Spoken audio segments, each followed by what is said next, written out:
ত্রিপুরা জেলা সাব্রুম ভারত বাংলাদেশ সীমান্তে ফেনী নদীর উপর মৈত্রী সেতু পরিদর্শন করলেন বাংলাদেশে নিযুক্ত ভারতের ডেপুটি হাই কমিশনার বিনয় জর্জ।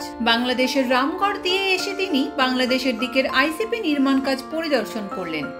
পরবর্তী সময় সাব্রুম নবীন পাড়ায় ফেনী নদীর উপর ভারত বাংলাদেশ মৈত্রী সেতুর মাঝখানে এসে ভারতের দিকের এলপিআই চেয়ারম্যান দেবাশিস নন্দী, বিএসএফ আধিকারিক অভিমন্যু ঝা সহ অন্যান্য আধিকারিকের সাথেও তিনি কথা বলেন।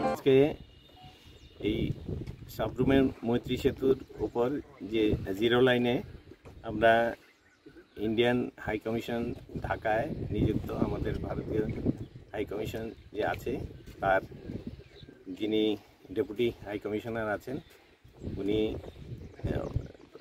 এই দিকে বাংলাদেশ সাইডে রামগড়ে সাইডে কি ধরনের ইনফ্রাস্ট্রাকচার আছে তা সরজমিনে দেখার জন্য এসেছিলেন।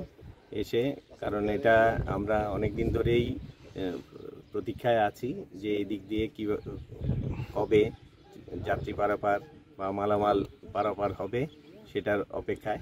তো তার জন্য বাংলাদেশ ল্যান্ডপোর্ট অথরিটি ওপারে রামগড় সাইডে এই মৈত্রী সেতুর পাশেই ওনারা একটা টেম্পোরারি প্যাসেঞ্জার টার্মিনাল তৈরি করেছেন।